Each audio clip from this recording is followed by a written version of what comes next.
some of the leaders who are wearing I lead t-shirt. Lot of transformations, lot of sharing, lot of learning, lot of kind of building rapport with each other, relationship. So this was our last day, and since we were about to depart, we thought we will capture all these leaders. So Harish, you gave an idea, why not we display this song via live? So I will start sharing my screen now, and we come back to our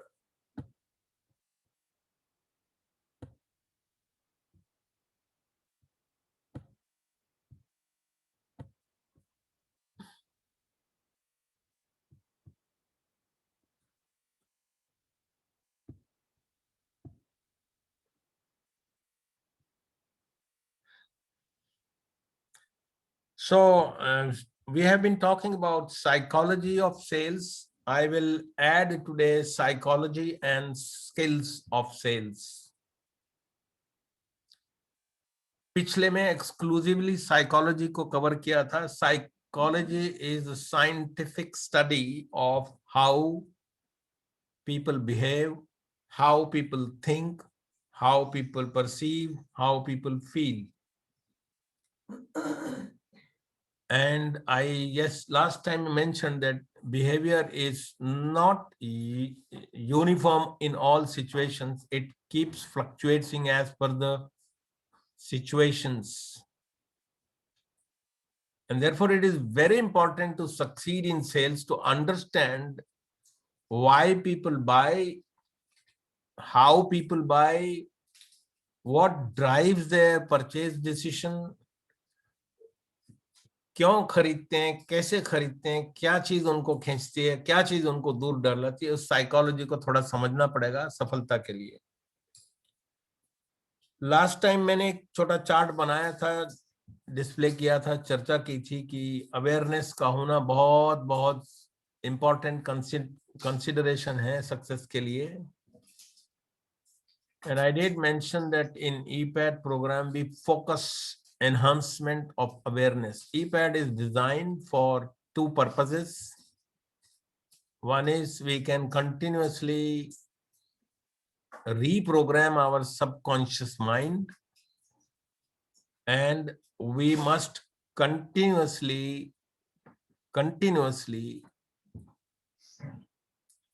take care of our consciousness and evolve it to higher levels of achievements, higher levels of consciousness. उसमें awareness का एक बहुत बड़ा भूमिका है. आप चेतन अवस्था में कितने रहते हो, that determines your attention span, that determines your performance, that determines your relationship, that determines your relationship with the superpower consciousness or super conscious or Paramatma or God or whatever name you give it. इस chart को जो मैंने बनाया था, मैंने आपको display किया था कि हम जनरली बेहोश अवस्था में जीते हैं. ह्यूमैनिटी बेहोश अवस्था में जीती है. बचपन की कंडीशनिंग, बचपन की सिखाई हुई आदतें और सोच जिंदगी भर चलती है. एक्टिविटी मोड होता है, उसमें एक्शन जरूर होता है लेकिन एक्टिविटी होता है, प्रोडक्टिविटी नहीं होती है. प्रोडक्टिविटी के लिए पहला स्टेप है कि वी बिकम अवेयर.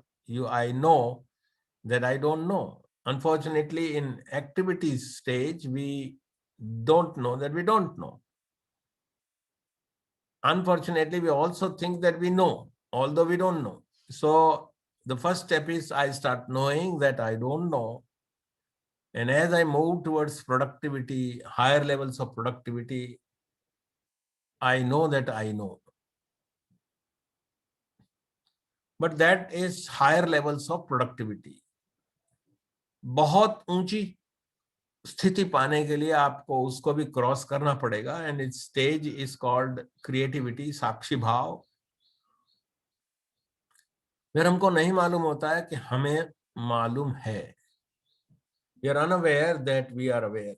इस पे बहुत सारे लीडर्स के कुछ सवाल उठे थे, तो मैं आज थोड़ा और सिंप्लीफाई करता हूं इसी डायग्राम को कि बेहोशी की स्थिति एक्टिविटी जो है वो है you are not, you are unconscious, you are unconscious that you are unconscious, but unfortunately we think we are conscious. But look at, on a daily basis you will find there are very few incidences where you are conscious, living consciously. And next stage comes, the part of the next stage is that we move from activity to productivity by enhancing our awareness, consciousness expansion.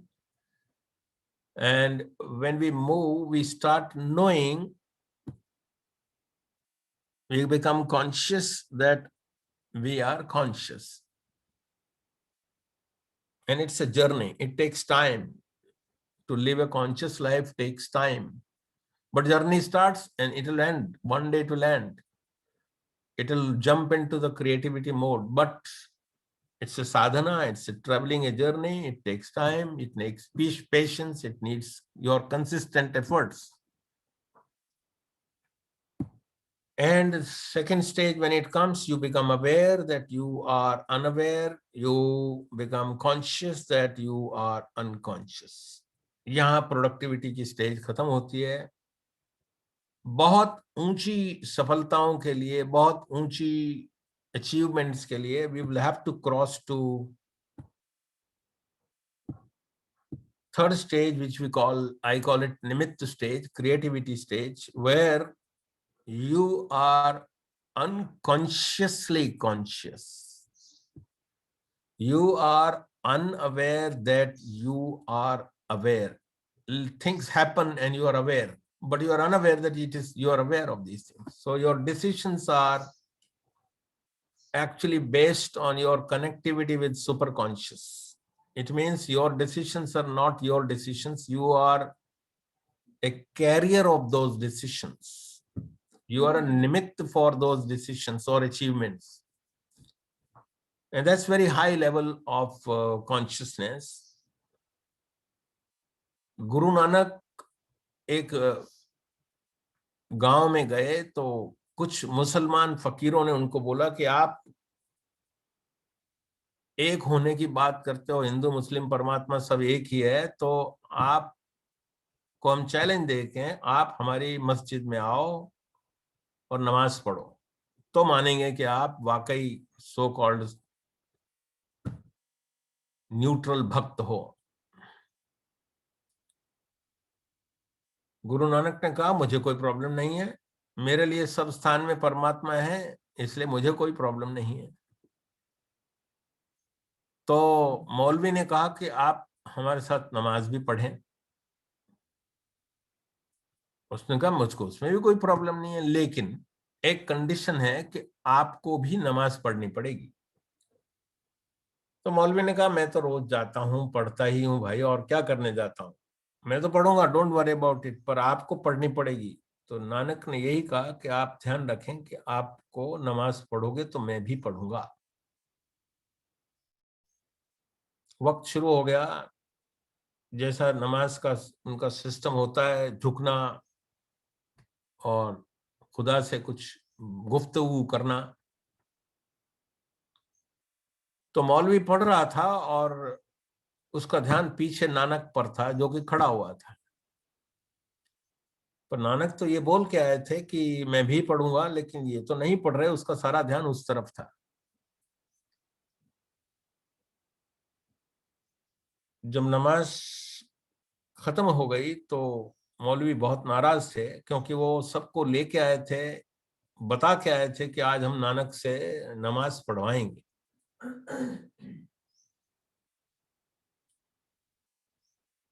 लेकिन नानक ने तो झुके नहीं, वो तो खड़े रह गए. तो बड़ा आग बबूला होकर वो उनके पास गया और बोलने लगा कि आप बेकार आदमी हो, बोलते कुछ हो करते कुछ हो, आपने नमाज नहीं पढ़ी. उसने बोला मैंने नमाज नहीं पढ़ी क्योंकि मेरी कंडीशन पूरी नहीं हुई. मैंने आपसे ये बोला था कि आप नमाज पढ़ोगे तो मैं पढ़ूंगा, आपने पढ़े नहीं तो मैं कैसे पढ़ता? मैंने बोला आप देख नहीं रहे थे मैं ऊपर नीचे हो रहा था, नमाज पढ़ रहा था? बोला नहीं, आप ईरान में घोड़े खरीद रहे थे। मौलवी हैरान हो गया, क्योंकि वो सिर्फ दो ही जगह ध्यान रखे हुए था पूरी नमाज में, एक नानक झुका के नहीं, और दूसरा वो सोच रहा था उसका घोड़ा मर गया था, और वो सोच रहा था कि ईरान से किस तरह का घोड़ा कैसे लेके आऊंगा, उस चिंतन में था। लेकिन फिजिकल क्रियाएं ऊपर नीचे जाने की हो रही थी।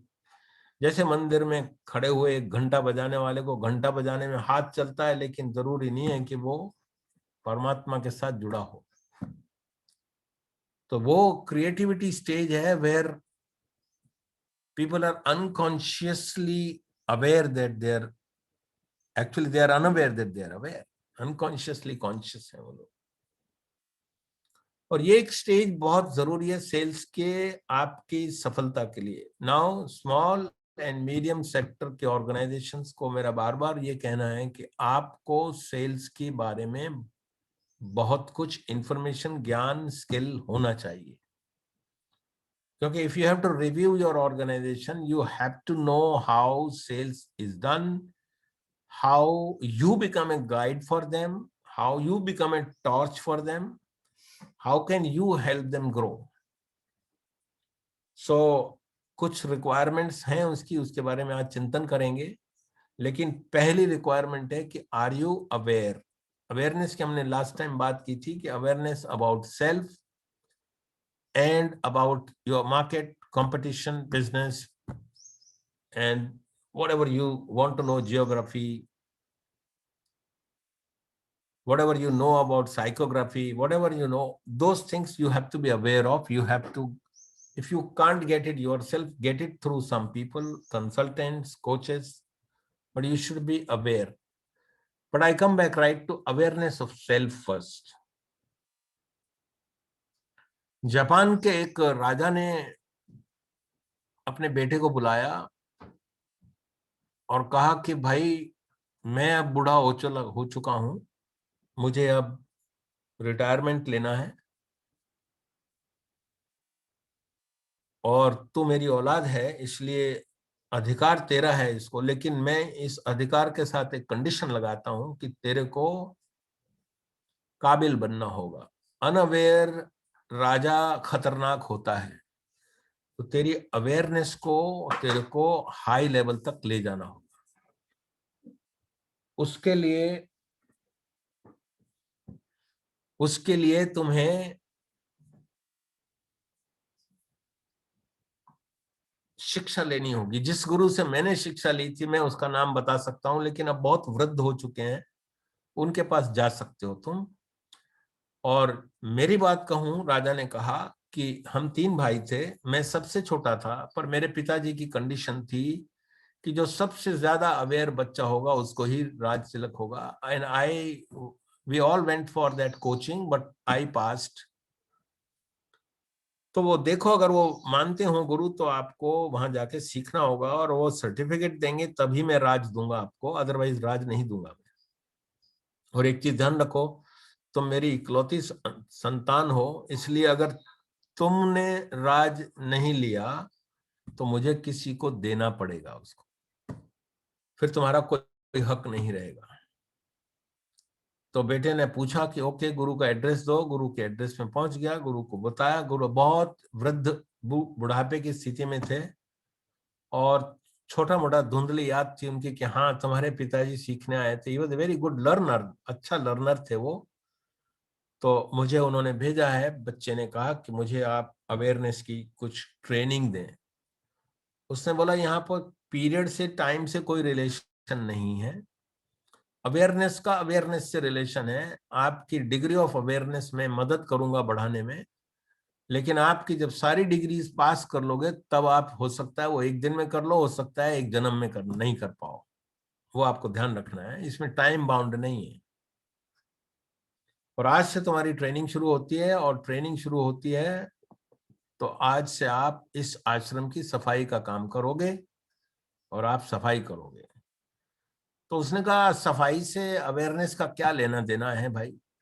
उसने बोला बस मेरी यही कंडीशन है कि जैसा मैं बोलता जाऊं वैसा करते जाओ, और अब भी सोच लो, अगर करना है तो ठीक है। तो बच्चा फंस गया, क्योंकि पिताजी का एक कमांड था और राज था, और दूसरी तरफ एक गुरु का कमांड है और एक रिक्वायरमेंट है। तो उसने मंजूर कर लिया। उसने कहा कि आज से तुम सफाई शुरू कर रहे हो तो एक चीज और भी सुन लो, कि मैं तुम्हें कभी भी कहीं से भी एक लकड़ी की तलवार से वार कर सकता हूं तुम्हारे ऊपर। चोट लगेगी, वो तुमको संभालना पड़ेगा। तो उसको रोज 2 4 5 डंडे लग जाते थे, परंतु डंडे लगते लगते उसकी कॉन्शियसनेस इतनी संकुचित हो गई कि वो सब कुछ आसपास का एहसास करने लगा। अवेयरनेस इतनी फोकस हो गया उसको। उसको समय जरूर लगा, मार भी बहुत खाई, लेकिन एहसास होने लगा। और एक स्टेज ऐसी आई कि गुरु ने पीछे से एक स्टिक मारी, और वो किसी से इंपॉर्टेंट बात कर रहा था, लेकिन उसने उस स्टिक को वहां पर पकड़ लिया और बात करता रहा। अवेयर था कि मेरे को स्टिक आ रही है, मैं पकड़ना है। तो गुरु ने कहा आज तुम सफल हो गए एक चैप्टर में, अभी आपको दूसरे साल के सिलेबस में आपका यह है कि आपको अब सोते वक्त मारूंगा मैं। अभी तक जागते वक्त में था, अब सोते वक्त मारूंगा, सिर्फ सोते वक्त। तो सोते वक्त मारूंगा तो और मुश्किल हो गया, क्योंकि जागते वक्त कम से कम थोड़ा बहुत अवेयरनेस तो है, लेकिन सोते वक्त तो आप बेहोश हो जाते हो। परंतु असली होश तभी है जब आप सोते हुए भी होश में रहें। सो गया वो, और डंडे खाने लगा फिर। पर डंडे खाते खाते अवेयरनेस इतनी स्पष्ट हो गई उसको कि उसको महसूस होने लग गया अगर कुछ खतरा है तो। और जब गुरु मारने आता था तो बोलता था मार लो मुझको, मेरे में बहुत सहन शक्ति है और तुम तो बहुत बूढ़े हो। तो गुरु ने कहा कि okay, you have passed this also, because before I hit you are aware that it is going to happen. अब तुम्हारी अंतिम क्लास है, और वो ये है कि अब तुम्हारी कॉन्शियसनेस तुमको कभी भी बढ़ानी पड़ेगी, क्योंकि अब ये तलवार असली होगी और इसमें मृत्यु और जीवन की सवाल है। बड़ा मुश्किल था, लेकिन अवेयरनेस इतनी हो चुकी थी। और शुरू करने से पहले सुबह एक दिन वो सोचने लगा कि ये गुरु जो बोल रहा है ये तो इम्पॉसिबल चीज है। पर हर चेला गुरु को टेस्ट करने की कोशिश करता ही है, क्योंकि जब उसको विश्वास अपने ऊपर नहीं होता है तो गुरु पर भी विश्वास नहीं होता है, और वो सोचता है पहले इनसे पूछ ले। तो वो मन में सोचने लगा कि ये इंसान भी इतना जागृत है या मेरे को ये खाली रगड़े जा रहा है यार। ऐसा वो उसके दिमाग में चल रहा था। और पास में ही थोड़ी दूरी पर उसके गुरु एक जंगल टाइप एक झाड़ के नीचे, पेड़ के नीचे बैठे हुए थे। और गुरु इतना सक्षम था कि वो फूलों का, कली का जब फूल में बनती है तो उसमें से भी साउंड आती है, वो भी सुन सकता था।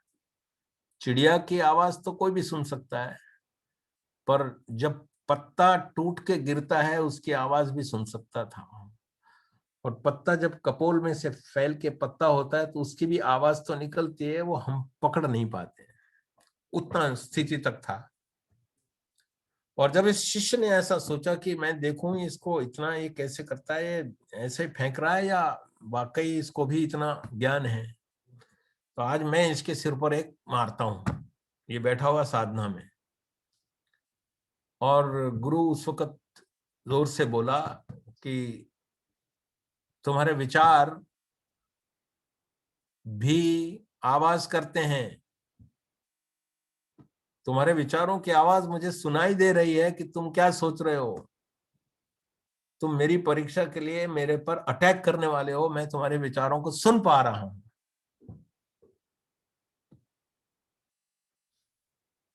तो चेले को कंफर्मेशन हो गया कि गुरु में दम है, और उसने फिर सीरियस साधना की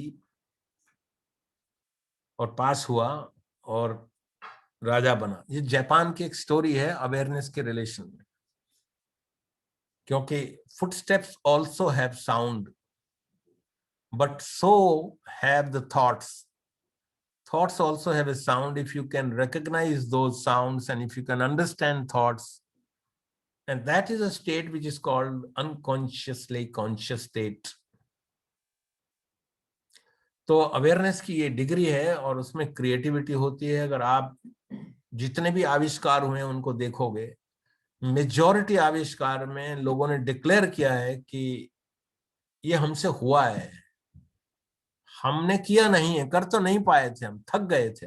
मैडम क्यूरी जिसने एक्सरे का इन्वेंशन किया, थक गई थी अपने प्रोजेक्ट से और एक दिन आधा पेज भर के और सो गई, और उस दिन उसने निर्णय लिया कि आज से मैं इस प्रोजेक्ट को नहीं कर पाऊंगी, नहीं होता है। परंतु सुबह उठी तो देखा कि कागज भरा हुआ था, और हैरानी की बात यह थी कि सारे दरवाजे भी बंद थे, कोई आया तो है नहीं बाहर से। और दूसरी आश्चर्य की बात यह थी कि वो लिखावट, हैंडराइटिंग भी उसी का था। तो वो कब उठी, उसने कब प्रोजेक्ट पूरा किया, और उसको मालूम भी नहीं रहा, और कब ये घटना हो चुकी है जिसमें कि सॉल्यूशन मिला उसको। एप्पल तो बहुत सालों से बहुत सारे लोगों के सिर पे गिरता आया था, न्यूटन के सिर पर गिरा तो जागृति अलग, अवस्था अलग थी वो। सो मेरा बार बार ईपैड में भी यही कहना होता है कि आपको अगर बहुत ऊंची ऊंचाइयों तक जाना है किसी भी काम में, डांस करते हो, म्यूजिक करते हो, बिजनेस करते हो, कोई सा भी बिजनेस करते हो, बहुत ऊंची स्थिति के लिए आपको क्रिएटिविटी स्टेज में जाना है, जिसमें कि इसका शब्द का मीनिंग मैंने लिया है कि ऑफ कोर्स क्रिएटिविटी का मीनिंग अलग है, लेकिन ये एक ऐसी स्टेज है जिसमें आप नहीं करते हो, आपके द्वारा होता है वो। देयरफॉर वी कॉल इट निमित्त। You are conduit for the superconscious to convert his or her wishes to reality. ये स्पिरिचुअलिटी की डायमेंशन है। सारे धर्मों ने यही बात की है, लेकिन अलग अलग तरीकों से की है। हम इसको साइंटिफिक ईपैड में साइंटिफिक और स्पिरिचुअलिटी को रिलेट करते हैं। सो इसके बारे में मेरे से कुछ सवाल पूछे गए थे, तो मुझे लगा कि मैं आपके साथ ये शेयर करूं, क्योंकि सुबह आई लीड के सेशन में भी मैं एक स्टोरी शेयर कर रहा था कि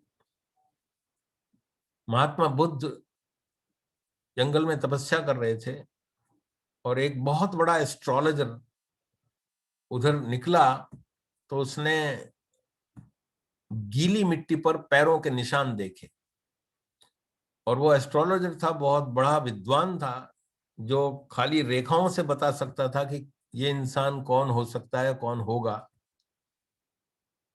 तो उसने जब फुटस्टेप्स को स्टडी किया तो उसने कहा ये तो किसी चक्रवर्ती महाराज, किसी राजा के फुटप्रिंट है, पर यहाँ राजा कैसे आया होगा, या तो यहाँ राजा आया होगा लेकिन नंगे पैर क्यों चला होगा, ये शक था उसको। इसलिए उसने कहा कि अगर ये गुत्थी नहीं सुलझाई तो मेरी सारी स्टडी बेकार हो गई, मेरा इस पर विश्वास उठ जाएगा, मैं देखता हूँ। वो गया तो बुद्ध बैठे हुए थे।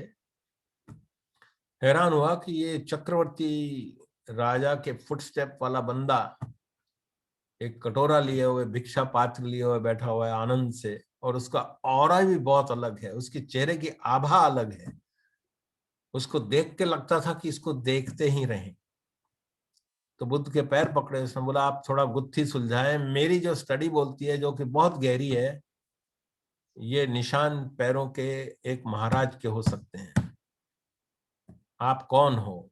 तो बुद्ध ने सिर्फ एक छोटा जवाब दिया, कुछ नहीं। क्योंकि कुछ नहीं की बहुत वैल्यू है, हम अनफॉर्चुनेटली कुछ है उसकी वैल्यू गिनते हैं। कमरे की चार दीवारें दिखाई देती हैं इसलिए बहुत इंपॉर्टेंट है, लेकिन उसके अंदर खाली स्थान, मटके के अंदर खाली स्थान आप देखेंगे तो जो नहीं है वो बहुत इंपॉर्टेंट है। तो बुद्ध का एक ही आंसर था, मैं कुछ नहीं, consciously connected people. Therefore for superior performance आपको उस लेवल पर जाना पड़ेगा। नॉलेज, स्किल्स, टैलेंट्स, इनके बारे में आपको अवेयर होना पड़ेगा, अवेयर होना पड़ेगा। ई-पैड में हम बहुत जोर देते हैं कि अपनी टैलेंट को ढूंढो, अपनी रोल को अपने टैलेंट के साथ जोड़ो, उसमें आपकी परफॉर्मेंस बहुत गहरी होगी। अपनी स्किल को कंटिन्यूअसली होन करो, उसको रिपीटेशन से, skill can always be perfected by repetition. Knowledge का कोई अंत नहीं है, और आज की तारीख में तो फैसिलिटी है कि you can acquire knowledge at the press of A button. 20 साल पहले तो किताबें खरीदनी पड़ती थी, पता नहीं क्या क्या करने पड़ते थे छोटे ज्ञान पाने के लिए। आज तो आपके हाथ में, मुट्ठी में है ज्ञान।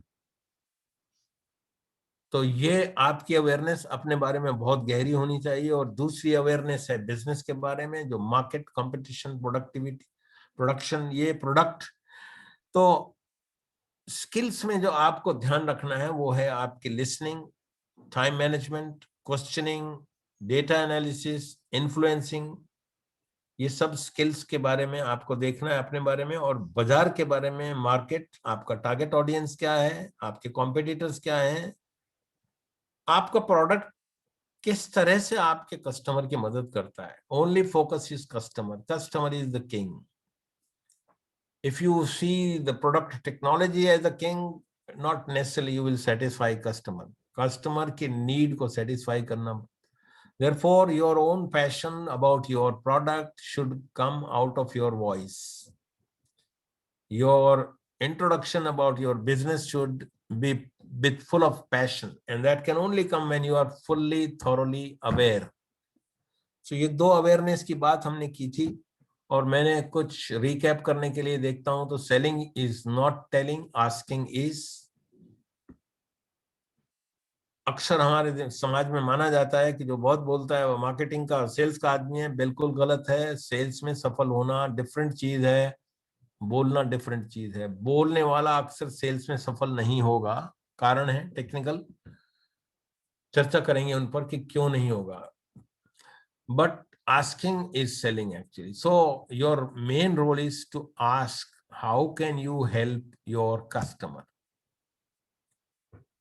And ध्यान रखें साइकोलॉजी में कि हर इंसान का एक रेडियो स्टेशन है जिसको हम WIIFM बोलते हैं।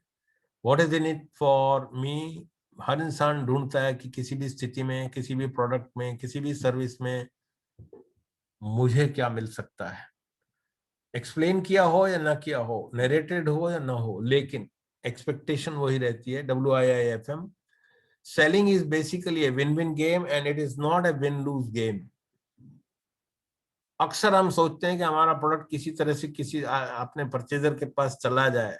नहीं, it is a win win game. You have to communicate effectively, listen effectively and fulfil the demand of a customer. चौथी चीज हमने डिस्कस की थी, we buy from people. Psychology ये बोलती है कि हम लोगों से, उनसे खरीदने की इच्छा रखते हैं जिनको हम पसंद करते हैं। इसलिए आपकी पसंद के लिए आपकी ड्रेस, आपके मैनर्स, आपका प्रेजेंटेशन, आपकी नॉलेज, आपका ऑरा, आपकी awareness about your own subject, your awareness about your prospect, ये सब चीजें बहुत इंपॉर्टेंट हैं। Because people buy from people whom they like. So I'll come back now to next principle. We call it, we don't like to be sold, we want to buy. एक बच्चे को दवा पिला के देखो, आप उसके मुंह में जबरदस्ती घुसेड़ के देखो, आपको वो चम्मच को जल्दी से नहीं लेगा। We have a nature that we don't want to be sold, but I want to buy. I want to buy की स्थिति क्रिएट करनी है, rather than you push. Therefore push does not work in good sales situations. It is the pull which works, and pull has to be created by you, and that is within the alignment of psychology of human, that we don't like to be sold. हमको कोई बेचता है तो हम alert हो जाते हैं।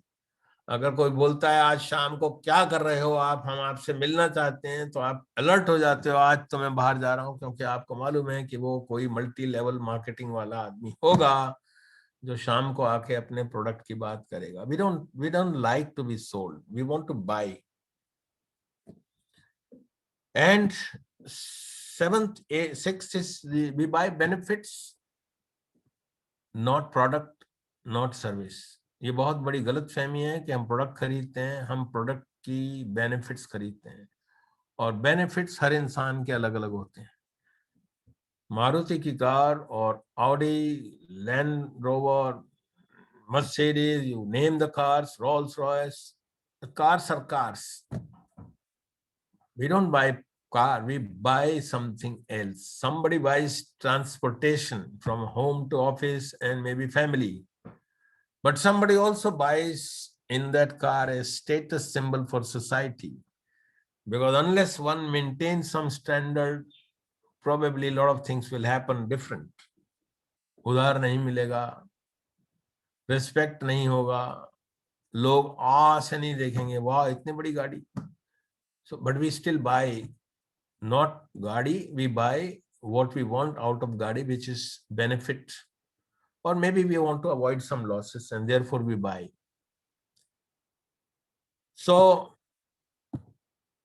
talk more of features. ये साइकोलॉजी का ध्यान रखना है आपको कि जितना आप फीचर्स के बारे में बात करोगे उतना ज्यादा ह्यूमन साइकोलॉजी ये बोलती है कि आपको प्राइस का ऑब्जेक्शन आएगा.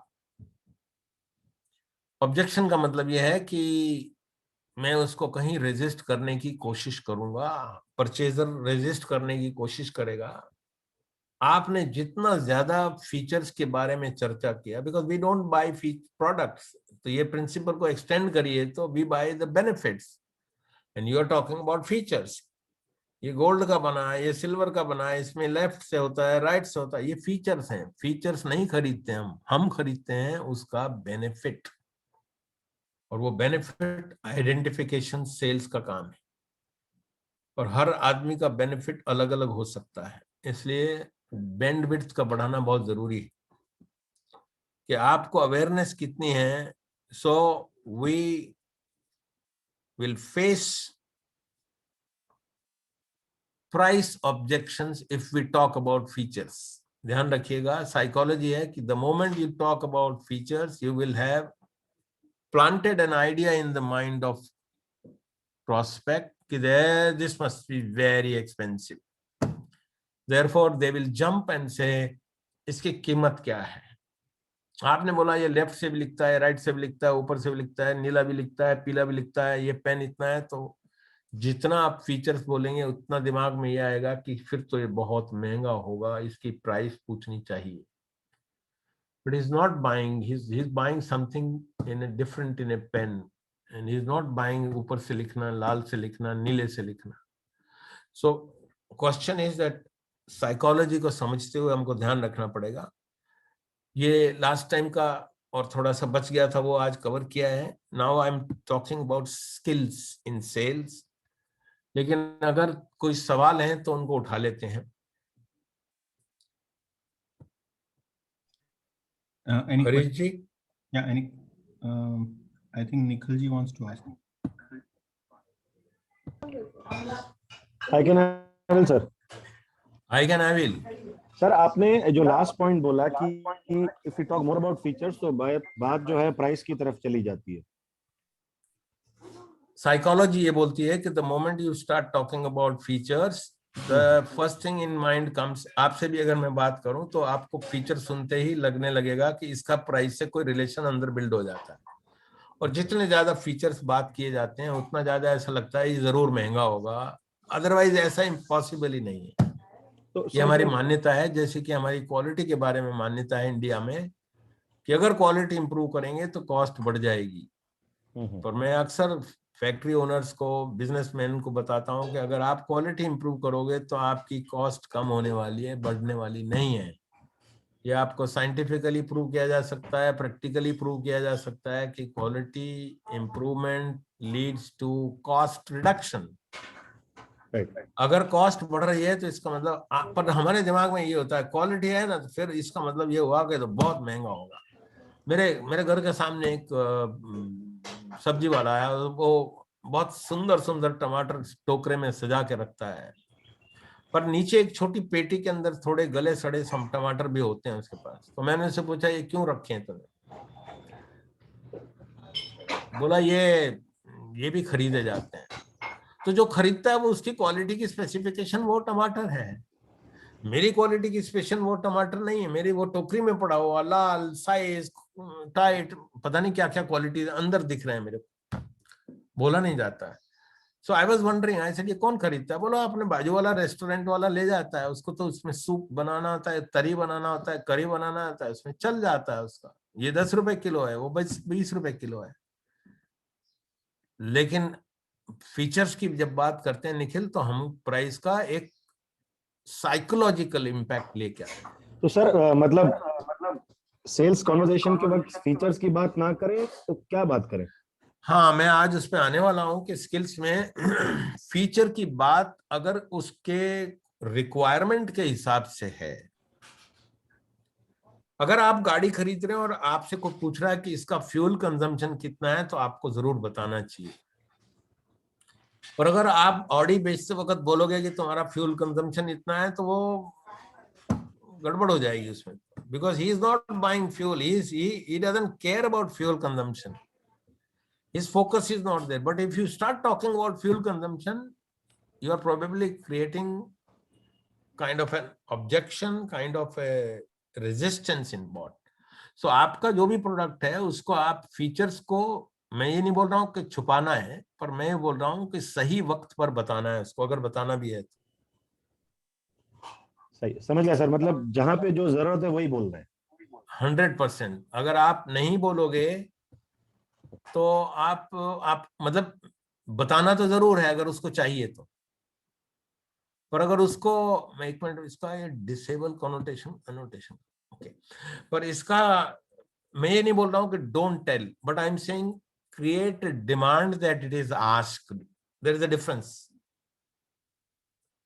हमको जब हमारे प्रोडक्ट की बहुत गहराई में नॉलेज नहीं होती है, तो हमको सबसे ज्यादा इजी क्या होता है, जब आपका कोई कस्टमर है, कोई चीज खरीदना चाहता है, तो उसके पीछे उसके ऑब्जेक्टिव्स हैं, बेनिफिट्स हैं।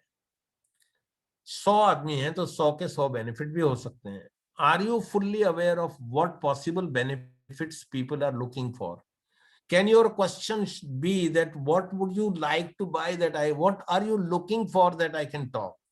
Rather than saying सर ये कपड़ा खरीदिए, देखिए इसमें सनफ्राइज्ड है और इसमें मर्सराइज्ड है और इसमें, वो शायद नहीं भी खरीद रहा हो, आप बोल रहे हैं आपको जो ठीक लगता है। But sales is not that situation where you should prevail, your customer should prevail, customers need should prevail. Therefore, if they ask, you must tell honestly what is the feature, and also with that feature what are your bandwidth कितनी है, आप उसको कितना गहराई तक ले जा सकते हो जिससे कि वो कन्विंस हो जाएगा। Because I am going to talk later कि देखिए सेल्स जो है इमोशनल परचेज, इमोशनल डिसीजन होता है। लॉजिक की जरूरत तब पड़ती है जब आप उस इमोशनल डिसीजन को, इंस्टेंटेनियस डिसीजन को जस्टिफाई करने की लॉजिक से करते हैं। Because when we have taken a call decision, then we have to justify, because people are going to ask, और I may myself ask. Therefore emotional decision को जब justification में लाना है, लॉजिक में लाना है, उस वक्त फीचर बहुत जरूरी है। तो एक ऑडी खरीदने वाले को आप बोलते हो क्यों इतनी महंगी गाड़ी खरीदी है, तो वो बताता है आपको, वो आपको बताता है। मेरा फ्रेंड बोलता है कि देखो मेरी एक बार गाड़ी जंगल में खड़ी हो गई थी, पंचर हो गई, मैंने उनको फोन किया तो ऑडी वाला आया, उसने दूसरी गाड़ी दी और मेरी गाड़ी को उठा के ले गए। This is why I buy Audi.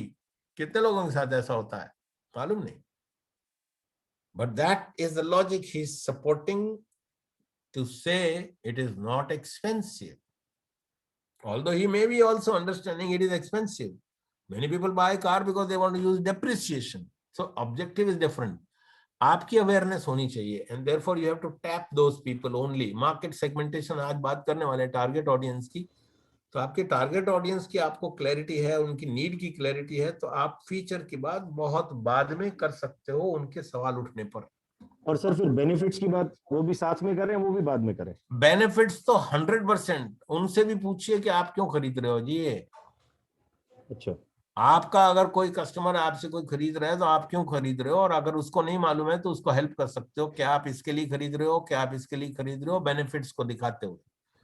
Because आपके जैसे कपड़े के बिजनेस में लोग का परचेजिंग का जो है वो मार्केट के दिमाग में ही होता है। Your dealer is buying because market is asking for, so they should, if they are equipped with information, they will be able to support sales. Unfortunately salesman के पास बड़ी टेक्निकल इंफॉर्मेशन होती है। मैंने लास्ट टाइम भी बताया है, मैं fridge खरीदने गया, मैंने वो दुकान में घुसा, बहुत बड़ा शोरूम है, I want a fridge, he said yes this is that fridge, that is this, ये ब्रांड है, ये ब्रांड है, इसके 3 दरवाजे हैं, इसके 2 दरवाजे हैं, इसका ये साइज है। मैंने बोला तूने मेरे से पूछा ही नहीं कुछ भी कि मेरे को चाहिए क्या। बोला आपको फ्रिज चाहिए ना, फ्रिज नहीं चाहिए मेरे को, फ्रिज के बेनिफिट चाहिए। वो कैसे मिलेंगे मुझको, तू पूछा मेरे से, तूने 2 सवाल पूछे कि आपकी नीड क्या है, आपके घर में स्पेस कितनी है, आपका वेजिटेरियन नॉन वेजिटेरियन कैसा है, स्टोरेज का कैसा पैटर्न है, आपका बचा हुआ सब्जी रखते हो या नहीं रखते हो, फेंक देते हो। तो बहुत सारे, जब फ्रिज बेचने वाले को जब गहराई में मालूम होता है कस्टमर की नीड्स एंड कस्टमर का एप्लीकेशन, तो वो सवाल उठा सकता है। और अगर वो सवाल उठाता है तो वो हम उसका जवाब देते हैं, और जब जवाब देते हैं तो उससे उसको मालूम पड़ता है कि हमको क्या चाहिए। और खरीदार को जो चीज चाहिए अगर आप दिखाओगे तो वो ना कभी कर ही नहीं सकता, ऑब्जेक्शन आता नहीं है। अदरवाइज ऑब्जेक्शन ढेर में आते रहते हैं। तो मुझे हैरानी हुई, मैंने बोला तुमने मेरे से एक भी सवाल नहीं पूछा। बोला सर पूछने की क्या जरूरत है, 25 साल से फ्रिज बेच रहा हूँ, लोग साइज पूछते हैं तो मैं साइज बताए जा रहा हूँ आपको। Buyer also doesn't know. So salesman की बहुत जवाबदारी बढ़ जाती है कि बायर को भी अवेयरनेस में लाना है, अदरवाइज वो भी बेहोश है, वो भी फ्रिज खरीदने पाया। लेकिन आपके 4 सवालों से आपका बायर भी जागृत होता है, and then he has a different respect for you. Nikhil, does it make sense? Harish ji sir तो मतलब बेनिफिट, मैं बिल्कुल आपकी बात समझा सर।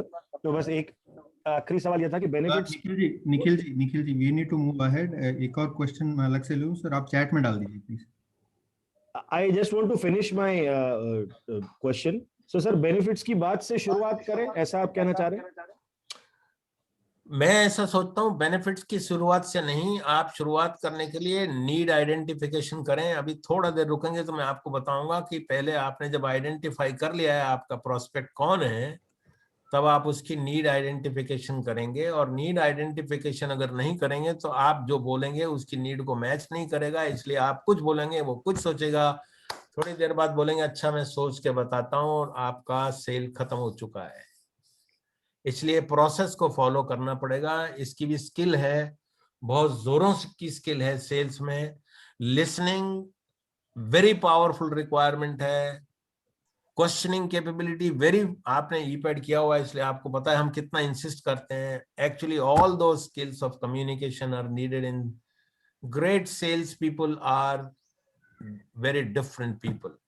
और मैं इसके बारे में एक जो जिरार्ड करके एक आदमी, आप निखिल देखना, एक यूट्यूब अगर करेंगे, JOE जो Gerrard, that guy was one day when he reached home he found his wife said nothing is at home, बच्चे भूखे हैं, घर में कुछ है नहीं।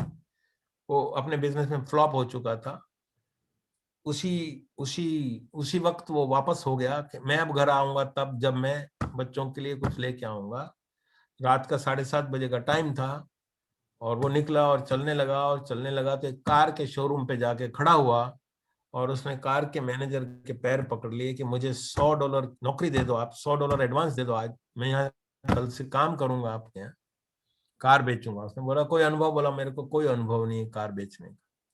उसने बोला मैं ऐसे तो नहीं दे सकता हूँ, मैं तुम्हारी चीज समझता हूँ लेकिन आई कैन नॉट।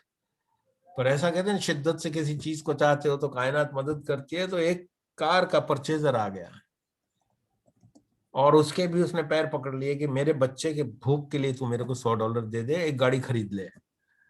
वो थोड़ा पिघल गया, उसने बोला अच्छा गाड़ियां दिखाओ। उसने दिखाई, और उसको तो कुछ आता नहीं था। मेन ब्रांच मैनेजर की मदद ली उसने, और गाड़ी उसने खरीदी, और उसको $100 मिले। $100 से वो अपने घर पे राशन लेके गया। ये उसकी शुरुआत थी। शुरुआत के पीछे क्या कारण था? भूख, मजबूरी। और बहुत बड़ी सफलताओं में भूख बहुत बड़ा काम करती है। पेट भरे हुए की कभी बड़ी सफलता नहीं होती है, वो तो संतुष्ट हो जाते हैं। आधा ग्लास भरा है तो देखते हैं क्या बहुत हो गया, परमात्मा की कृपा है, सब ठीक चल रहा है। वो कुछ बड़ी ऊंचाइयां नहीं छू पाते हैं। जब कोई एकदम ट्रेन में से फेंक दिया गया तो महात्मा हो जाता है। जब कोई किसी तरह से एकदम डूबने को होता है, निकल के आता है, वहां पर वो, तो आप कितने भी सफल लोगों की हिस्ट्री देखोगे, पढ़ोगे, तो वो लोग इन स्थितियों में से निकले हैं। जो जोरार्ड की भी वही स्थिति है, लेकिन जो जोरार्ड को पूरा कंप्लीट करने के लिए मैं आपको बताऊंगा कि he is recorded in world's Guinness book, the highest car salesman in world.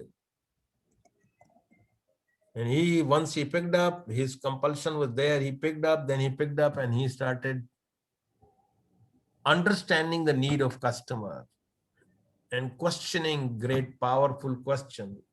And he used to sell, जितने पूरे अमेरिका में नहीं बिकती थी उतना साला वो एक हफ्ते में बेच लेता था। तो उसका Guinness book of world record में नाम गया। तो वो लोगों की सिस्टम है कि उनके कुछ एग्जीक्यूटिव्स आते हैं, लंदन से अमेरिका आए और उससे बातचीत की, उसके मालिक से बातचीत की, और ये असर्टेन करने के लिए कि वाकई इसने बेची है या इसका नाम ऐसे ही आया है। उन्होंने फोन कॉल किए कस्टमर्स को कि भाई you bought your car from where, ऐसे who sold you the car, Joe Girard, who sold you the car, Joe Girard. So they confirmed कि यार this man is beyond, and therefore they registered him. But interesting point which I want to emphasize is इतना जबरदस्त sales person था कि वो 3 लोग जो London से इंटरव्यू लेने आए थे उन तीनों को उसने एक गाड़ी बेच दी वहां बैठे बैठे बातचीत में। That's called sales. आप पढ़िए उसका, सुनिए, यूट्यूब पे भी चैनल है इसका।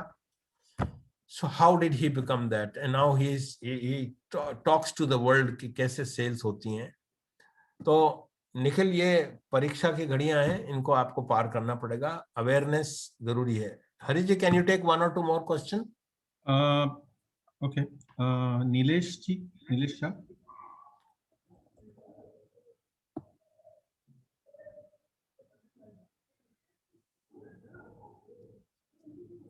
नीलेश जी पूछिए।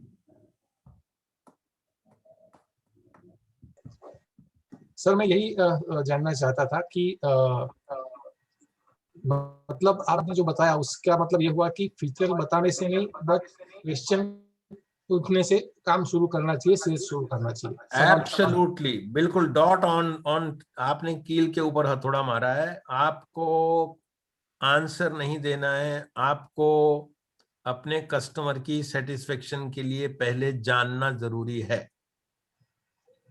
पर हम चूंकि फीचर ड्रिवन है, इसलिए हम अपने प्रोडक्ट के बारे में बात करना शुरू करते हैं। सामने वाला सुन रहा है कि नहीं सुन रहा है वो भी पता नहीं होता, और हम अपनी सो कॉल्ड वॉमिटिंग करके और बोलते हैं कि मैंने तुमको सब बता दिया। कस्टमर तुम्हारी बात सुनने के लिए नहीं, अपनी बात, अपनी डिमांड करने के लिए है।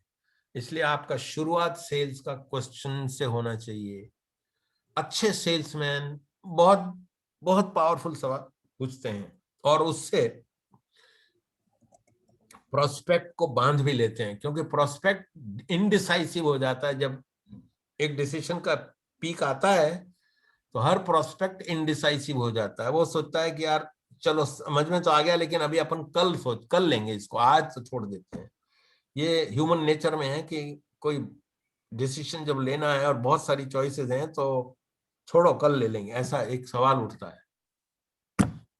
लेकिन वो अच्छा सेल्समैन आपसे 3 सवाल पूछेगा। आप शर्ट खरीदने गए हो, वो शर्ट के कपड़े दिखाएगा नहीं, पहले पूछेगा आपको कौन सा कलर पसंद आते हैं, आपको किस प्राइस रेंज में चाहिए, आपको कॉटन चाहिए या ये चाहिए या सिल्वर चाहिए या व्हाटएवर नेम्स और क्लोथ्स आर कंसर्न, आपका कोई बजट है तो मेरे को बता दीजिए।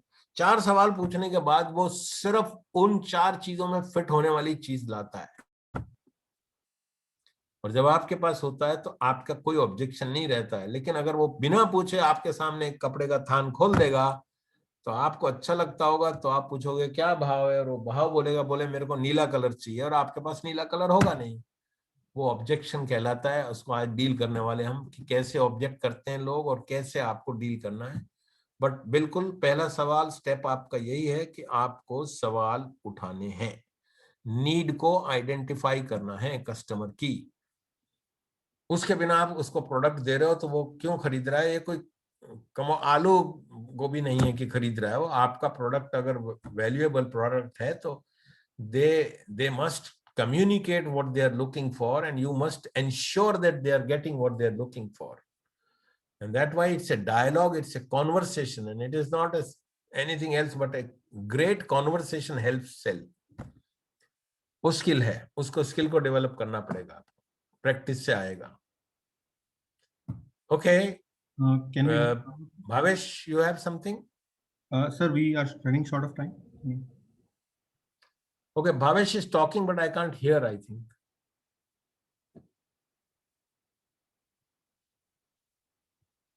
भावेश सुनाई नहीं दे रहा मेरे को, आपको अनम्यूट करना पड़ेगा।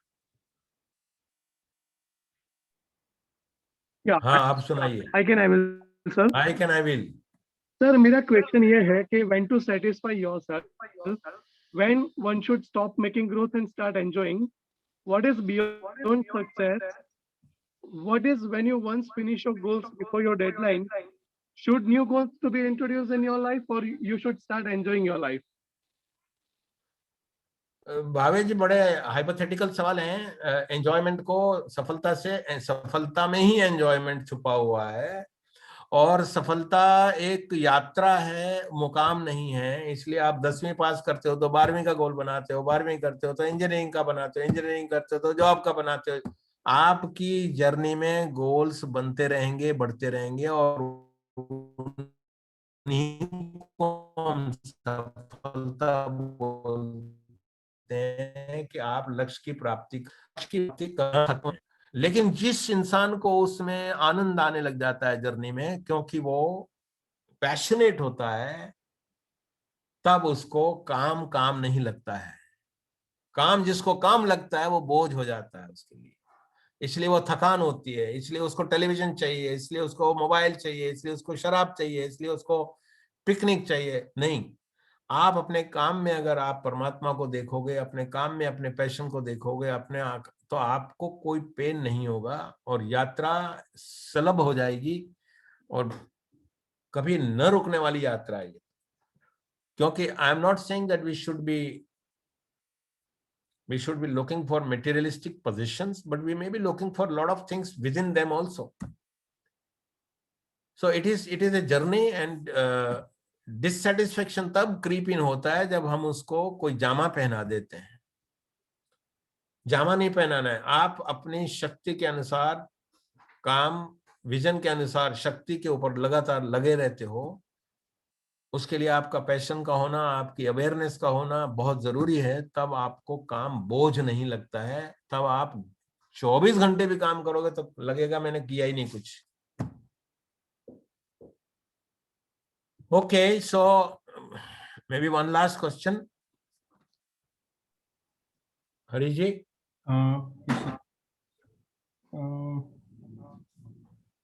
Sandeep D.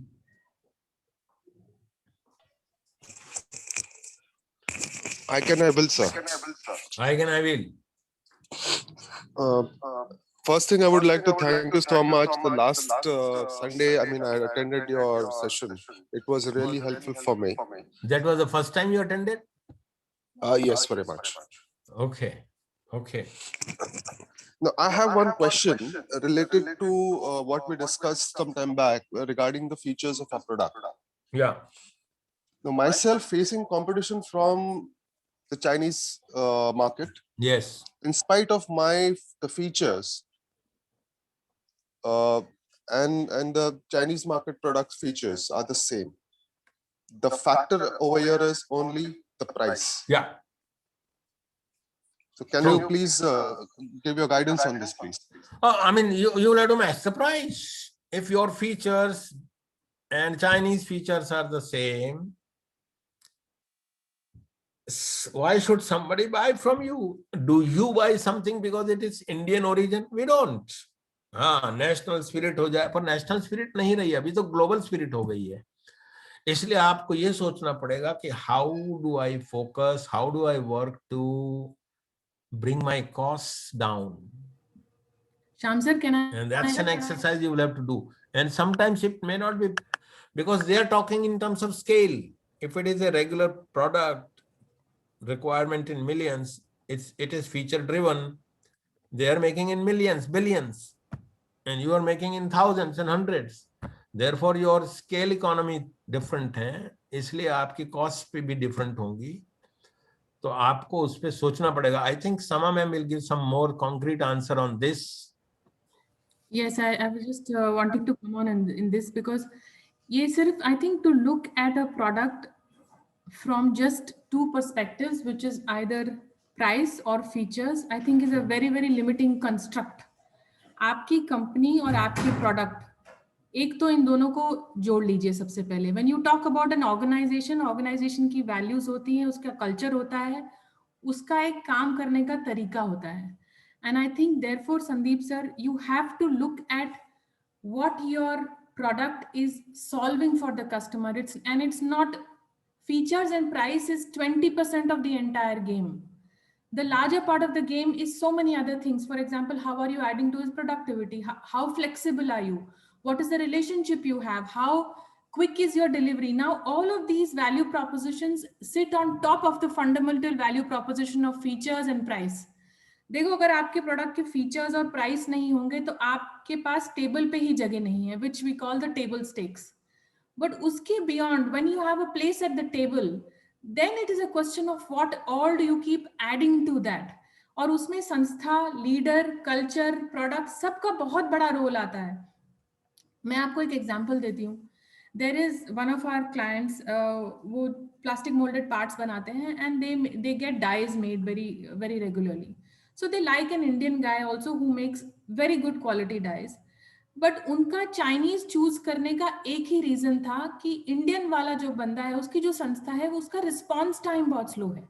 तो आज आप उनको मेल भेजोगे, आपको 10 दिन बाद कोई जवाब मिलेगा. और as far as Chinese are concern, you send them a mail at any hour of the day, whether they are sleeping, whether it's their time to wake up, you will get an almost instantaneous response.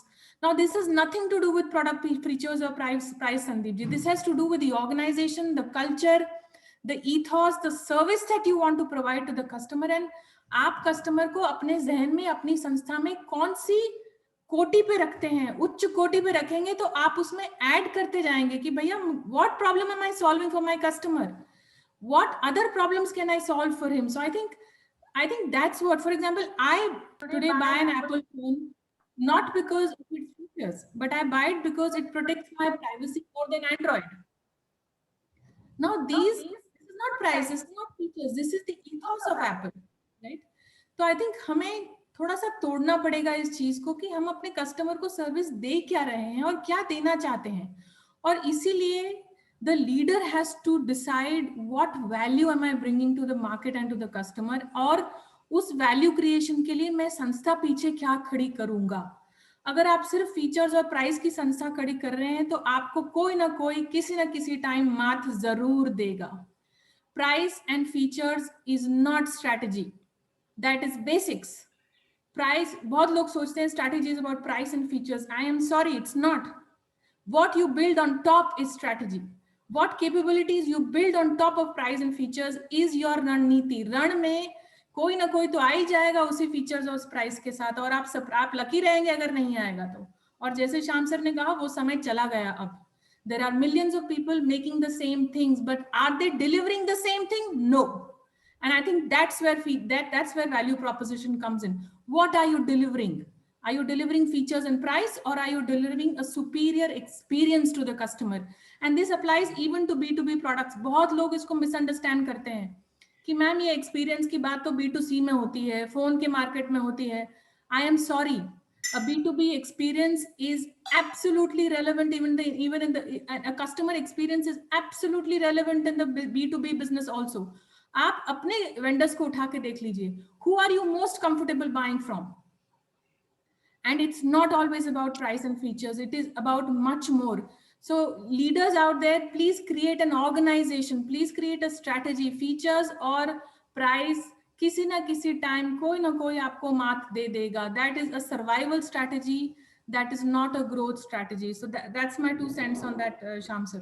Yeah, Sham sir, I wanted to come in. This is Neeru. I just feel that it is a very convenient place to hang. वो ना बहुत आसान है क्योंकि उसके बाद हमने अपने आप को वर्डिक्ट दे दिया कि यार प्राइस नहीं मैच कर सकते तो आगे काम खत्म हो गया. पर सर मुझे लगता है यहाँ पर वो एबीसी का प्रिंसिपल बहुत इंपॉर्टेंट है. We don't take accountability and we don't, जैसे हम ईपैड में बात करते हैं वो क्वेश्चन नहीं पूछते कि how can I. Over. Thank you. Okay, so I will run through my presentation. So sales skills में आपको 3 stages हैं. Prospecting stage है, conversation stage है, और उसका एक offshoot है objection install. इसके लिए भी आपको skills develop करनी पड़ेंगी. Mostly these are all skills of communication, listening, questioning, appropriate presentation, वो सब skills की जरूरत है, लेकिन I will take one by one. So your target market, classification of your customer, approach to customer, these are all small skills you will have to work on.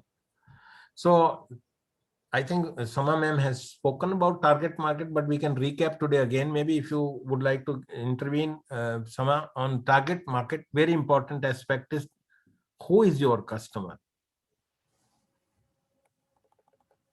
Shyam sir, I think I am just going to respond to this question. I think it's a very बहुत सही समय पे आपने slide चलाई, क्योंकि वैभव Soni sir attend कर रहे हैं सेशन और उन्होंने मुझे एक सवाल पूछा अभी कि मैं ज्वेलरी बिजनेस में हूँ और मैं हॉल मार्किंग बिजनेस में हूँ एंड मेरा मेकिंग चार्ज हायर है. बाकी सब लोग जो हैं जो ज्वेलरी बनाते हैं उनका 20 से 25 रुपए है, मेरा 40 रुपए है, और बहुत सारे कस्टमर्स मुझे रिड्यूस कर बोलते हैं प्राइस रिड्यूस करने के लिए. तो सबसे पहले तो I think what is your value proposition वो सोचने की जरूरत है. But value proposition for who is your customer?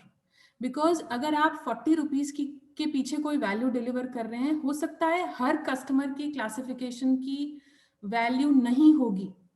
Everybody, so it's like saying that a Mercedes Benz should market to a guy who likes Maruti Suzuki. It doesn't work.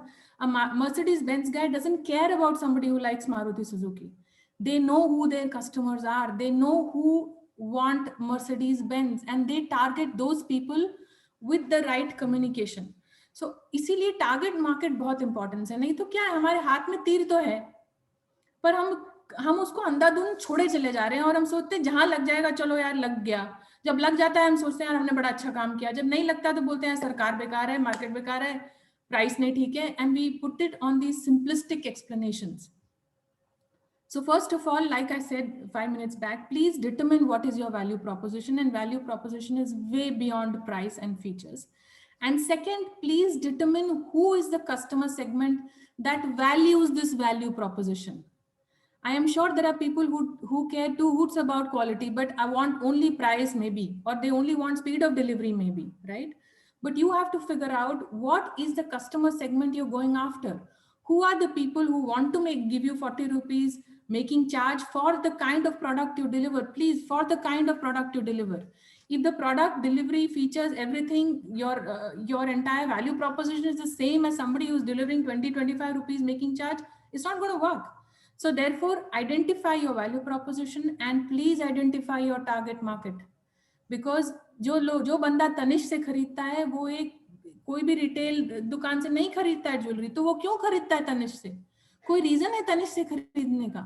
So one of the reasons my mother buys from Tanishq is because there are no questions asked exchange policies on so many items. She loves it यार, because वो क्या है 2 साल में she gets bored of a bangle and यार मेरे को तो चेंज कराना है. अभी तुम ट्रेडिशनल सोनार के पास जाओ तो मेकिंग चार्ज काट कूट के ये वो करके, but you look at Tanishq's policies, they're very different, and therefore this is not about features and price. This is about what you build on top and who is your customer.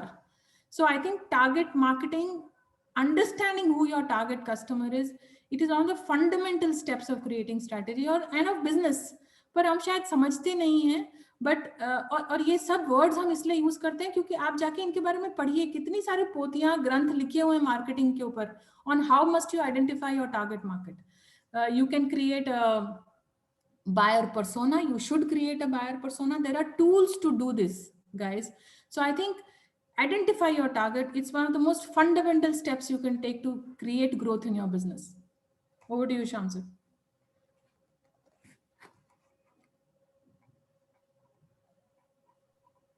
Yeah, it's very important to demography, psychography, ये बहुत सारी चीजें शब्द हैं, घबराने की बात नहीं है, पर आपका प्रोडक्ट या सर्विस आपने जब डिजाइन किया था तो किस नीड को सेटिस्फाई करता था, कौन सा कस्टमर था वो आपको हर स्टेज पर ध्यान रहना चाहिए. टारगेट मार्केट का आइडेंटिफिकेशन अगर गलत हो गया तो आपकी स्ट्रगल बढ़ती रहेगी. सो देयरफॉर मर्सिडीज का बेचने वाला अगर बाजार में लीफलेट बांटने लगेगा तो गड़बड़ हो जाएगी. जो मर्सिडीज खरीदता है वो भी नहीं खरीदेगा. इसलिए बहुत कॉन्शियस और कॉशियस डिसीजन लेने होते हैं कि आप किसको अपना सामान बेचना चाहते हो, किस पर्पस के लिए, कौन सी नीड फुलफिलमेंट के लिए. और आपके प्रोस्पेक्ट्स को आप क्लासिफाई करोगे. Normally in sales we go with a word called man. You go to a man. Man is जिसके पास मनी है, M, जिसके पास अथॉरिटी है, A, और जिसके पास N है. N मतलब क्या है? तो मनी एक चीज हो गई, अथॉरिटी एक चीज हो गई, लेकिन N इज नीड.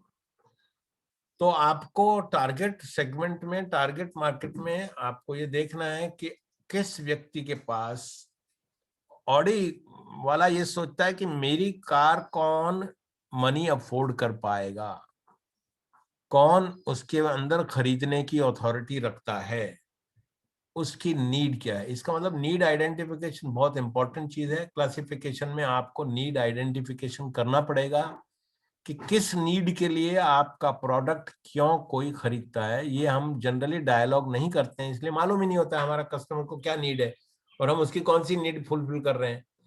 न कस्टमर को खुद को मालूम है, कहीं अंदर अंदर मालूम है, लेकिन बहुत अनक्लियर एंड अनस्टेटेड होता है वो. इसके बाद है you have to approach that person, and so these are all skills. Now approach needs your skills of questioning, your skills of answering those questions, asking those questions which are relevant to your customer, and that will lead us to a next stage which is called conversation. So we have 3 stages. One is किसको बेचना वो, और अब कैसे बेचना वो. Conversation के माध्यम से बेचना है. तो पहला प्रिंसिपल ध्यान रखेंगे हमने, जो लास्ट टाइम भी बोला, विन विन. आप कस्टमर की नीड फुलफिलमेंट में के लिए गए हो, अपने माल बेचने के लिए नहीं गए हो. Whatever you are doing, you are not selling your product, you are fulfilling need of a customer. ये जब तक हमारा परसेप्शन शिफ्ट नहीं होगा तब तक हमारी रिलेशन बिल्डिंग में प्रॉब्लम रहेगी. And therefore prices will be there. If I get the same value, same product from you or from somebody else, I'll go to one whom I like. Who is that? So you become likable. How will you become likable? You become likable because you help your customer take right decision. Sometimes not buying from you could be also right decision. You have to be honest and saying, मैं कर सकता हूँ लेकिन आपके हित में नहीं है, इसलिए नहीं. So therefore transparency, honesty, बहुत सारी आपको qualities के साथ. इसमें एक छोटा सा फॉर्मूला काम करता है, SPIN, which is called situation, problem, identified need and need payoff. 4 शब्द हैं. तो आपको जब भी डायलॉग शुरू करना हो तो आप पहले सिचुएशन से शुरू कीजिए. सिचुएशन में बहुत आसान तरीके हैं, स्किल है कि you start with maybe whatever little current topic is, or the best is that you situation wise, before you start situation also, you must get into a breaking the preoccupation of the customer. Everybody is occupied and preoccupied before you started meeting them, and therefore people are in their past mode, and when you talk about future, they are not able to adjust quickly. Therefore, it is recommended that you break preoccupation whenever you start dialogue with a customer for sales purposes. And situation is you have to ask those questions. Breaking preoccupation is the beginning, and then you come to the situation. Beginning means you start breaking preoccupation. You are knowing psychology of people, that they are occupied in their previous activities, and when you suddenly switch over the subject, they may take time. Therefore, asking good quality easy questions are a good beginner. कैसा है, कैसा मौसम है? These are not very good questions. Very good questions will come out of your experiences. You'll come out with your study of your prospect. What are the needs of your prospect? So you can start with those questions also. And when you show your authority on your subject, that is the time customer gets impressed. And when customer is impressed, then the question of price never will come up. That's the point. So situation, you have to have a dialogue. Then you have to understand what is the problem which customer wants to solve, and you are required. So you have to identify. How will it happen that you will know somebody's problems? It will only happen if you can ask good quality questions. Okay, you are here in my showroom to buy a shirt. Tell me. Whether it is color, whether it is size, whether it is budget, whether it is reason, purpose, why are you buying? And therefore, when you have identified the problem the customer is trying to deal with by your product, you can then tailor make that answer, which he will raise questions. So situation identification, problem identification is a dialogue. Therefore, it is, I call it conversation. Conversation करना है आपको 2 minutes, 3 minutes, 5 minutes. Now, unfortunately, people don't go prepared for sales situation. Therefore, they have no good quality questions. But if you now today technology helps you, if you're talking to somebody, you can go to his so-called Jantri in Google and find out wherever his name appears, what does he do, what does he like, and if you can address your questions with reference to what is that person, there will be immediate bondage creation. And bondage is in sales is very, very, very important. We buy from people whom we like, and we like people who are interested in us, and their interested is shown by how much preparation they have done before they come to me. So identification of problem is customers' answers to your questions. You will know, okay, what customer, what prospect is looking for. And then you come to identify needs based on those, how your product or service can fulfill that requirement of solution of his problem. People are looking for solution to their problem, nothing else. And when that dialogue goes on, you will find that there will be need payoff. And the beauty of this method is that your customer or prospect will tell you what exactly he is looking for. And if your product matches there is hardly any discussion on price. This is my experience, hardly any discussion on price. If you are not fulfill their needs in the best way you can with authority, authenticity, clarity, sincerity, everything must be there. Sometimes you may also say, sorry, I will not be able to fulfill your need because my product has this deficiency.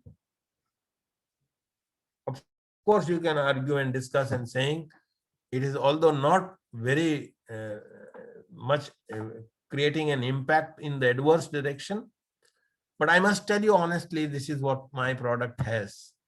I think I have seen that people get impressed by honesty because they want to work with people who are honest. Everybody, those who are, we like them because we feel that I will not get cheated, because sales is somehow considered as cheating, because those who sell, they are seen as a threat. Therefore, we want to buy and we don't want to be sold. इसमें ध्यान skill में एक रखना पड़ेगा कि आपको talk ratio को maintain करना पड़ेगा. I call it as a talk ratio of 80-20. Normally, salesperson should talk 20%, 20%, 80% should be the talk or discussion by customer or prospect. General हमारी थ्योरी से हम 80% बात करते हैं, because we know our product, we know the features, we know the situation, but that may not fit in the requirement of a customer. Therefore, one has to be very careful of the talk ratio. A good salesperson will always talk not beyond 20%, and still sales will happen. And this needs to be practiced. In EPAD, we do a lot of work on communication, because communication is the essence of sales. If you're not a good communicator, you'll find it difficult. Okay, I mean, if the product is in demand and there's no supplier, it's a different situation. And third quality and the skill which you will have to look for is called listen. If you don't listen, you will not know what is happening.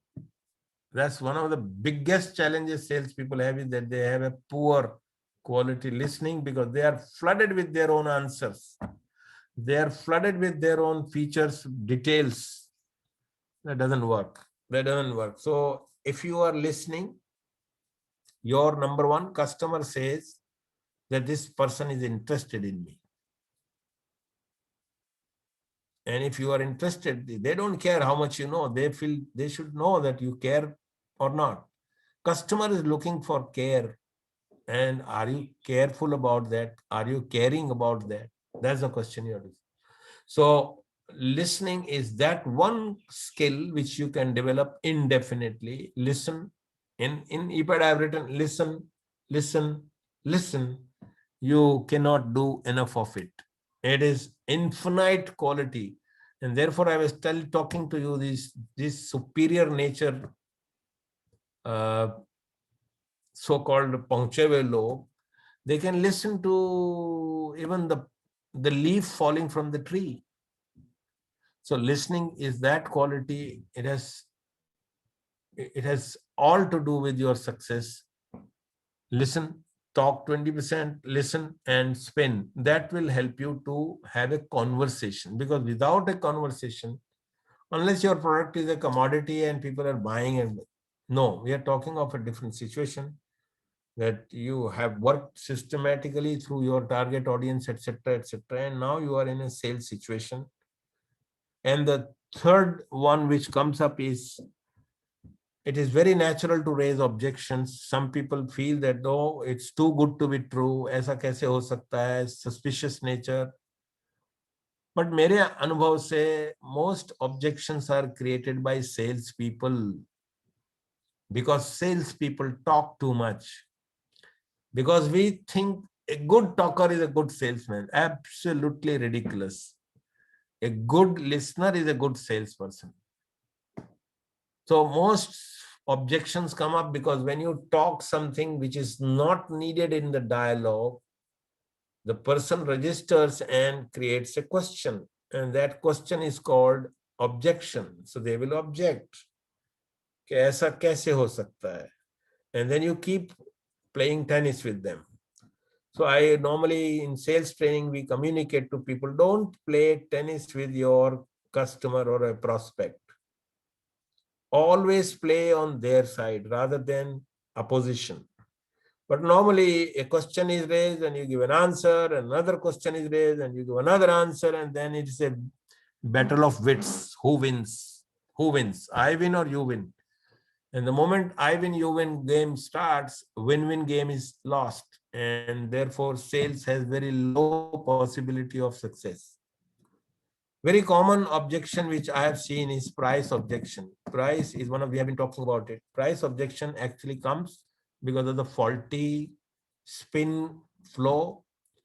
Otherwise, price objection does not come. And if it comes, it is actually tackled in the initial phases. Problem ये होता है कि sales person सारी तो रामायण बता चुका है 1 घंटे 2 घंटे, और उसके बाद प्रोस्पेक्ट छोटा सा ऑब्जेक्शन लेके निकल जाता है उसमें से. और अक्सर प्राइस का ऑब्जेक्शन होता है because features are discuss too much. आपका माल तो ठीक है लेकिन बहुत महंगा है. ये सब्जेक्ट बहुत कॉमन आता है. अगर महंगे की बात आ गई है तो इसका मतलब आपके प्रोसेस में गलती हो चुकी है. Where you have to find out where have you made a mistake that somebody is asking for a price. Now, of course, people for commodities, people will go for 10 shops and come back to you. I mean, we have now access to technology, has given access to now information, and therefore even if I have engaged a travel agent, so-called travel guide, I will still go through the website and find out what are the tickets costs. So yesterday I was not aware, and therefore travel agent जो मेरे से मांगता था मैं दे देता था, लेकिन अभी मैं उसको बोलता हूँ भाई नेट पे तो इतने रुपए का मिल रहा है, आप क्यों इतना ले रहे हो? I mean, objection आ चुका है. So it has to be dealt much before, because it has happened. It has happened. It is difficult. If the price objection has come in, it is difficult to deal, because it has happened after lot of mistake steps. And we are very indecisive when choices are made to us. In a buffet, you want to eat everything and you can't eat, therefore you have choices difficulty. Similar is the sales activity, that indecisive we are, and therefore we feel, we call it stall. We say, okay, मेरे को ठीक लगा, लेकिन I think I will come back to you. ये statement बहुत common आता है. I will come back to you. I will think about it. What is to be thought? Therefore, now you will have to know how to deal with also. Normal common objections are price. You have done mistake. The entire process went wrong. Therefore, price objection is bound to come. But if it is indecisive, we will have to go into details why people are indecisive. And sometimes even a buyer can frustrate you also in sense of questions they can raise. For example, I like a shirt in a showroom and I say, okay, it's too expensive. I think I don't want to buy this because it's too expensive. That's all. I thought it. And the salesman says, what happened? I say, I didn't like the color. Very difficult to say that it is too expensive for me. So I don't like the color. And now he says, what color you like? And he will show you he will tell you the color which are probably not manufactured. So sometimes salespeople go in the spin like this. It is indecisiveness which creates objection, which says hold on decision, because come back and relate with that we buy emotionally and justify logically. So when we buy emotionally, we have to justify our decision. We have to justify to many people. We have to justify to the maybe buyer. And therefore logic features come there after the decision is made, not before. So my discussion on skills, again, skills are basically listening and questioning skills. You will have to work on them. There is no end to these skills. Sama ma'am, you would like to add something from your series on the subject? No, sir, I think I'm good. Okay. So We also are running short of time. And yeah, okay. Any one question, quick question I can take, and then we... So can you explain the full form of SPIN? And I think okay, SPIN is situation. Harish, you can print situation, problem, identified needs, because problem ke discussion ke baad salesperson identified the need, and then the product will say need pay off. It means your need, this is how I can fulfill. And when you fulfill the need, price question normally does not come. So you'll have to treat your subject very carefully. You have to be informed of prospects, of competition, of market, of your own product and yourself. A lot of awareness issues. And therefore I emphasize today also, good sales, good leadership is in being aware. Awareness is the biggest quality of a leader, of a great salesperson. Bhavesh Patel, you have a question. Go up. Goa mein baithe ho tum bhi.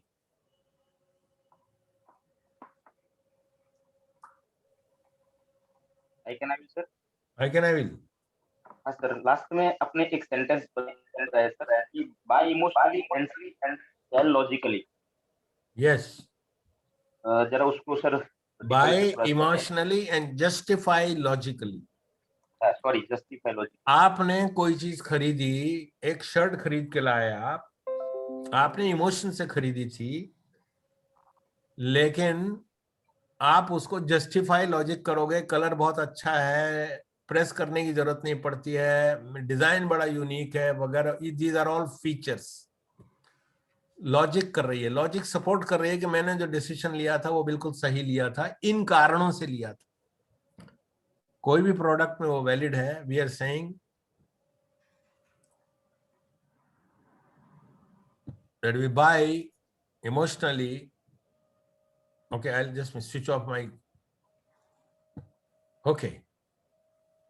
And does it make sense to you, Bhavesh?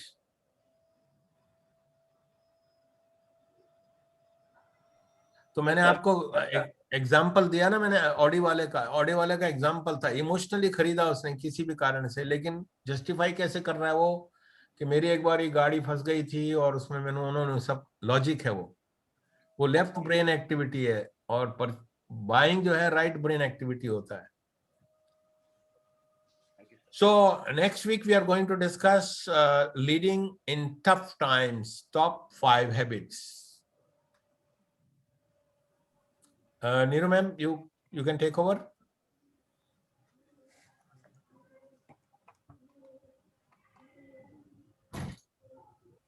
Sorry. Yes. So we're going to talk about leading in tough times. And we strongly believe that to build India, we need to become better leaders. So we'll talk more about that. Thank you for joining us. We will see you next week. Thank you. I will see you next Sunday at 10 a.m. Even in Goa with a poor connectivity, we have been able to do it. I think Harish gets the credit. Thank you very much. Well done. I can I will. So okay, so I think I would again talk about it that Build India ये सिर्फ हमारा movement नहीं है, ये आप लोगों का movement है। तो प्लीज अगली बार अपने फ्रेंड्स सर्कल में लिंक्स भेजिए और उन्हें इनवाइट कीजिए। Thank you very much. समा मैम, आप चैट सेव करना सर।